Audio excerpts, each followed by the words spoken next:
Dear students, आज हम discuss करेंगे इस लेक्चर में था मेल्ट और था मेल्ट मेथड। ये था मेल्ट मेथड जो ना, ये थर्मल मेथड ऑफ एनालिसिस है।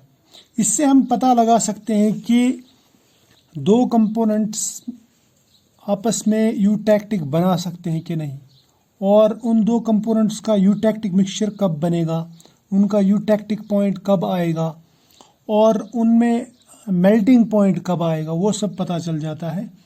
और हमें ये भी पता चल जाता है कि उनमें जो मेल्टिंग पॉइंट जो कर्व आती है बाय एडिंग सम इम्प्योरिटी, वो कर्व किस तरह आ सकती है, यानी हम डिफरेंट प्लॉट्स बना सकते हैं उसमें। ठीक है, तो शुरू करते हैं था मेल्ट मेथड। देखो, था मेल्ट मेथड मैंने पहले ही कहा, ये हम यूटैक्टिक सिस्टम्स में इस्तेमाल करते हैं। तो मैं यूटैक्टिक सिस्टम एक बनाता हूँ पहले, ताकि बात समझ में आ जाए। मान लीजिए एक फेज डायग्राम है यूटैक्टिक सिस्टम की, जिसमें एक तरफ से एक कंपोनेंट लेते हैं हम, जिसे हम कहेंगे ए कंपोनेंट। ठीक है, ये है कंपोनेंट ए, इसका मेल्टिंग पॉइंट यहाँ पे है इतना। दूसरा कंपोनेंट है यहाँ पे बी, इसका मेल्टिंग पॉइंट है इतना। यहाँ पे 100% बी है, 0% ए है ना, 0% ए। यहाँ पे लूँगा मैं 100% ए और 0% बी। 100% मतलब प्योर ए है। प्योर ए का मेल्टिंग पॉइंट ये है। जब मैं ए में बी ऐड करता हूँ तो इसका मेल्टिंग पॉइंट डिक्रीज होते जाता है, डिक्रीज होता रहता है, और एक पॉइंट ऐसा आता है जब सबसे कम मेल्टिंग पॉइंट हो जाता है इसका, यानी बी ऐड करने से मेल्टिंग पॉइंट डिक्रीज होता जाता और एक मिनिमम पॉइंट पे पहुंच जाता। उसके बाद में जब मैं बी फिर से ऐड करता हूं तो इसका मेल्टिंग पॉइंट फिर से इंक्रीज होता। क्यों इंक्रीज होता? क्योंकि अब बी बढ़ रहा है, अब बी का मेल्टिंग पॉइंट डिक्रीज हो रहा है ड्यू टू ए।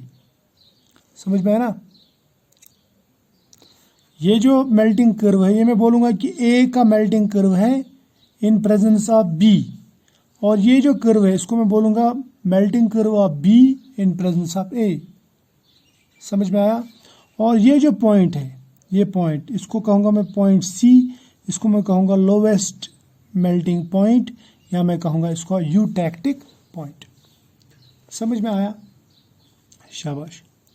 अब यहाँ पे ये जो लाइन है, ये लाइन यानी यूटैक्टिक के नीचे जो लाइन मैंने बनाई, इसको मैं कहूँगा लाइन डी, यानी यहाँ पे इस टेम्परेचर एक्सिस को डी पे कट कर रहा है, और इस टेम्परेचर एक्सिस को यहाँ पे ई पे कट कर रहा है। ठीक है, इस साइड में लेंगे हम टेम्परेचर ज़्यादा तो मेल्टिंग, टेम्परेचर कम तो कूलिंग यानी सॉलिडिफिकेशन। समझ में आया ना? यहाँ पे लेंगे हम कंपोजिशन। ठीक है, अब ऊपर अगर हम देखेंगे, यहाँ पे टेम्परेचर ज़्यादा है और इस पॉइंट के ऊपर या इस लाइन के ऊपर ये पूरा मेल्ट हो जाता है ना, तो यहाँ पे सिर्फ लिक्विड होगा। क्या लिक्विड होगा? Liquid A plus B. लेकिन ये कंपाउंड नहीं बनाएंगे, अलग अलग होंगे। ठीक है, लेकिन आपस में मिसिबल। अब इस पॉइंट के नीचे या इस लाइन के नीचे जब हम जाते हैं तो यहाँ पे बी सॉलिडिफाई होना शुरू हो जाता है, लेकिन ए अभी भी लिक्विड फॉर्म में ही रहता है। समझ में है ना? तो इसका मतलब मैं ये बोल रहा हूँ कि सॉलिडिफाई होना शुरू हो जाता है, पूरा सॉलिडिफाई नहीं होता। तो इसका मतलब यहाँ पे लिक्विड भी होगा और सॉलिड भी। राइट, यहाँ पे भी लिक्विड भी होगा और सॉलिड भी होगा। यहाँ पे नीचे क्या होगा? सिर्फ और सिर्फ सॉलिड ए और सॉलिड बी। समझ में आया? अब इसको हम एनालाइज करेंगे।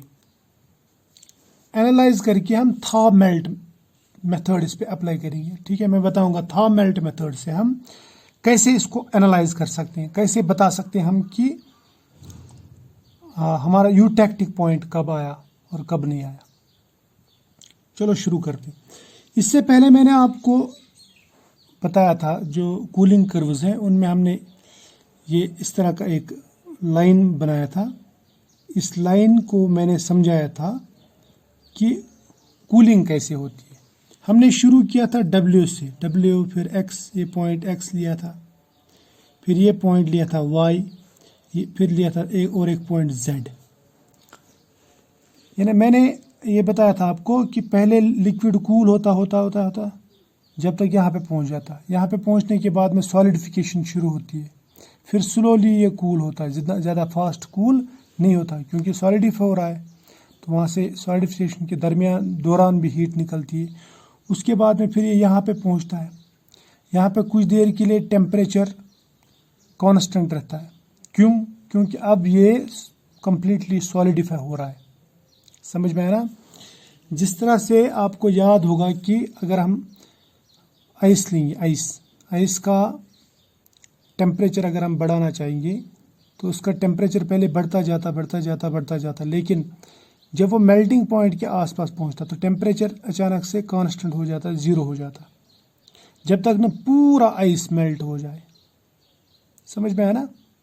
इसी तरह से अगर हम वाटर को बॉयल करेंगे, वाटर का टेम्परेचर पहले बढ़ता जाता, जो ही वो बॉयल होना शुरू होता है ना 100 डिग्री पे, तो 100 डिग्री पे टेम्परेचर एकदम कांस्टेंट हो जाता है, जब तक न पूरा वाटर वेपर्स में कन्वर्ट हो जाए। उसके बाद में वेपर्स का टेम्परेचर बढ़ जाता है। समझ में आया ना? वैसे ही यहाँ पे मान लीजिए ये सॉलिड है, सॉलिड से हमने शुरू किया, हमने टेम्परेचर बढ़ाया, तो टेम्परेचर बढ़ता जाएगा, फिर वाई पे पहुंचेगा। अब यहाँ पे वाई पे ए जो है ना वो लिक्विफाई होना शुरू हो जाता है, थोड़ा सा बी भी लिक्विफाई शुरू हो जाता है, यानी यहाँ पे लिक्विफिकेशन शुरू होती है, यहाँ पे मेल्टिंग शुरू होती है, तभी तो जाके लिक्विड और सॉलिड दोनों बनेंगे ना। तो जहाँ पे लिक्विफिकेशन शुरू हो जाती है सॉलिड की, वहाँ पे टेम्परेचर पहले कांस्टेंट हो जाएगा क्योंकि एक फेज से दूसरे फेज में जा रहे हैं। तो जब हम वाटर से गैस फेज में जाते हैं तो टाइम के साथ साथ, वक्त के साथ साथ में जो टेम्परेचर है वो कांस्टेंट रहता है 100 डिग्री पे, जब तक न पूरा पानी वेपर्स में कन्वर्ट हो जाए। उसके बाद में अगर हम टेम्परेचर बढ़ाएंगे तो वेपर्स का टेम्परेचर बढ़ता है। वैसे ही यहाँ पे भी, यहाँ पे कुछ देर के लिए टेम्परेचर यहाँ पे कांस्टेंट हो जाता है, क्लियर। फिर ये टेम्परेचर धीरे धीरे बढ़ता है, ठीक, क्योंकि यहाँ पे सॉलिडिफिकेशन शुरू हो जाती है, क्लियर। उसके बाद में यहाँ पे जब पहुँचते हैं तो यहाँ पे फिर से थोड़ा सा कांस्टेंट रह जाता है और इस पॉइंट पे मेल्टिंग कंप्लीट हो जाती है इधर। इसके बाद में अगर हम टेम्परेचर बढ़ाएंगे तो सिर्फ और सिर्फ मेल्ट मिलेगा। समझ में आया ना? यानी यहाँ पे Z से Y तक सिर्फ सॉलिड और Y के ऊपर मेल्ट होना शुरू, Y से लेके X तक पूरा मेल्ट हो जाता और X के बाद में सिर्फ और सिर्फ आपको मेल्ट ही मिलेगा, यानी लिक्विड स्टेट ही मिलेगा। समझ में आया? शाबाश। अब ये जो पॉइंट्स हैं जहाँ पे मेल्टिंग शुरू होती है, यानी Y पॉइंट, मैं कहूँगा Y पॉइंट, Y याद रखना, टेम्परेचर बढ़ाने से जहाँ पे मेल्टिंग शुरू होती है वो कौन सा पॉइंट है? Y point. इस Y पॉइंट को कहते हैं हम था पॉइंट। क्या कहते हैं? था पॉइंट, यानी ये पॉइंट था पॉइंट, याद रखना, था पॉइंट।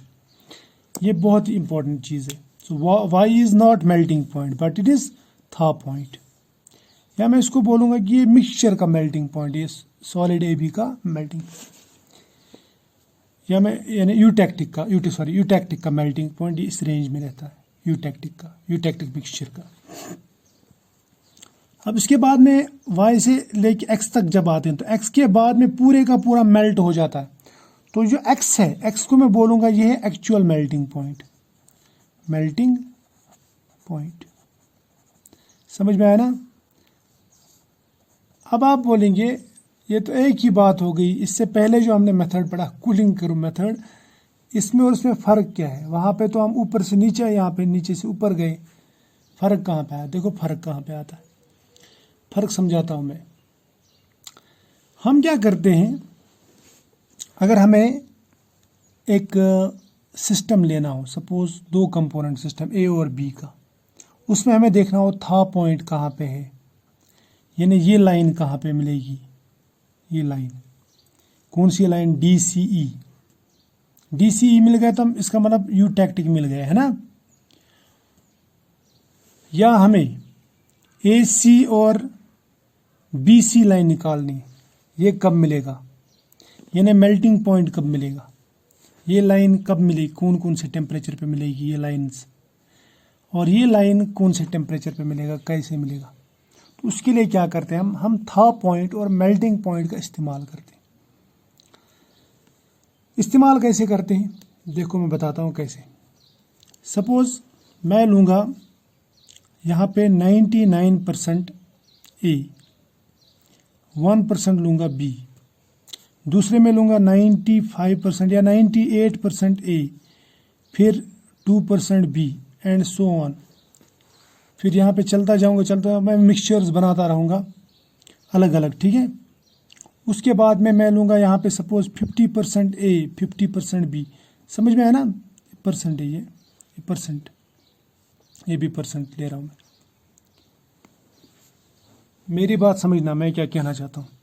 मैं A और B के अलग अलग छोटे छोटे क्रिस्टल्स बनाता हूँ, अलग अलग कंपोजिशन की, 99 1, 98 2%, 90 ऐसे ही 50, फिर ऐसे ही सपोज चलता जाऊँगा यहाँ पे 40 60 एंड सो ऑन। ये बनाने के बाद मैं क्या करता हूँ, इनको मैं मेल्ट करता हूँ। सपोज मैंने ये लिया, एक का बता रहा हूँ मैं, बाकी समझ जाना, इन सब का ऐसा ही हाल होता है। इसको करता हूँ मेल्ट। मेल्ट करने के बाद में A और B मिक्स होता है, A + B मिक्स हो जाता है, मिक्सिबल हो जाता है। उसके बाद में इसको करता हूँ सॉलिडिफाई। क्या करता हूँ, सॉलिडिफाई। क्या करता हूँ, इसको सॉलिडिफाई यानी कूल करता हूँ, कूल मेल्ट करता हूँ, मेल्ट को कूल करता हूँ, कूल के बाद में सॉलिडिफाई हो जाता है।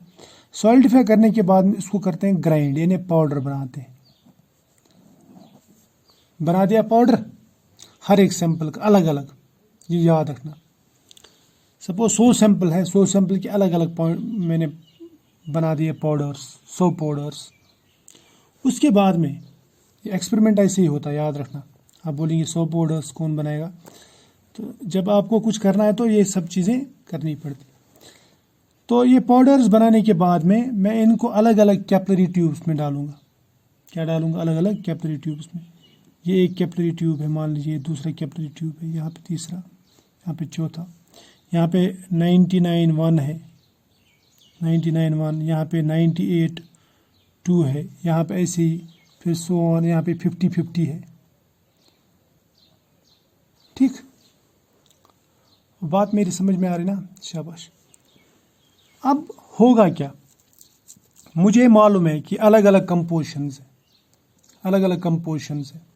अब इन अलग अलग कंपोजिशंस का क्या करता हूं मैं कंपोजिशन वर्सेस टेम्परेचर ग्राफ लेता हूं, टेम्परेचर, और वो भी अलग अलग टेम्परेचर। मैं बताऊंगा कौन कौन सा टेम्परेचर। यहाँ पे भी कंपोजिशन वर्सेस टेम्परेचर, ठीक है। ये जो टेम्परेचर है, यहाँ पे मैं लूंगा मेल्टिंग टेम्परेचर है, मैं बोलूंगा मेल्टिंग पॉइंट, मेल्टिंग पॉइंट। यहाँ पे लूंगा मैं कंपोजिशन वर्सेस था पॉइंट या था टेम्परेचर, था पॉइंट, ठीक है। क्लियर। पहले मैं इसका लूंगा, सपोज मेल्टिंग पॉइंट निकाल रहा हूँ, पहले मैं इसका मेल्टिंग पॉइंट निकाल रहा हूँ 99.1, तो मुझे सपोज यहाँ पे मिल रहा है, फिर 98, फिर 97, 96, 94 ऐसे, फिर ऐसे, फिर सपोज 40 के बाद में फिर से बढ़ रहा है, तो मुझे ये कर्व्स मिलेंगी, इस तरह के कर्व्स। ये कौन सी कर्व है, ये वाली कर्व्स, ठीक है। ये वाली जो कर्व है ना, ये कर्व मुझे मिलती है किसकी, शाबाश, जो मेल्टिंग कर्व्स हैं, यानी A, C और B की कर्व मिलती है मुझे यहाँ से। अगर मैं कंपोजिशन वर्सेस मेल्टिंग टेम्परेचर या मेल्टिंग पॉइंट ग्राफ ले लूँ, तो मुझे कौन सी कर्व्स मिलेंगी, मुझे मिलेंगी कौन सी कर्व्स, A, C, B यानी मेल्टिंग कर्व्स। इसी तरह से अगर मुझे था टेम्परेचर और कंपोजिशन का ग्राफ लेना हो, था टेम्परेचर और कंपोजिशन का ग्राफ, तो मुझे ये कर्व मिलेगी, कौन सी कर्व, ये जो बॉटम पे रहती है ना, इधर ऊपर दिखाऊंगा मैं, यहाँ पे जो कर्व रहते हैं ये DCE, तो मुझे इससे ये DCE मिल जाता है, DCE कर्व। अब अगर ये दोनों मिल गए मुझे, मेल्टिंग वर्सेस कंपोजिशन लिया तो मेल्टिंग कर्व मिल गया, और कंपोजिशन लिखूंगा, कंपोजिशन वर्सेस था टेम्परेचर लिया तो मुझे ये कर्व मिल गया। तो इसका मतलब मुझे इजीली इसका फेज डायग्राम मिल गया। ठीक है, DCE भी मिल गया है ना, कंपोजिशन वर्सेस मेल्टिंग पॉइंट और कंपोजिशन वर्सेस था टेम्परेचर से मुझे DCE भी मिल गया और ACB भी मिल गया। तो इसका मतलब मुझे पूरा फेज डायग्राम मिल गया। समझ में है ना। तो एक्सपेरिमेंटली कैसे हम फेज डायग्राम बनाते हैं उसके लिए मैंने आपको ये बता दिया। ठीक है, अब आपकी मर्जी है। अगर आपको ये अच्छा लगे तो इसको शेयर करना वीडियोस को, और सब्सक्राइब भी करते जाओ अगर किसी ने सब्सक्राइब नहीं किया, क्योंकि सब्सक्राइब करने में कोई पैसा नहीं लगता, ये फ्री ऑफ कॉस्ट है। ठीक है, आप लोगों के लिए ख़ास मेरी तरफ से। और इसको शेयर करने के साथ साथ में लाइक भी किया करो और बेल आइकन दबाना ताकि नोटिफिकेशन आपको टाइम पे मिल जाए। ठीक है, फिलहाल आज इतना ही, मिलेंगे फिर कभी, तब तक के लिए बाय।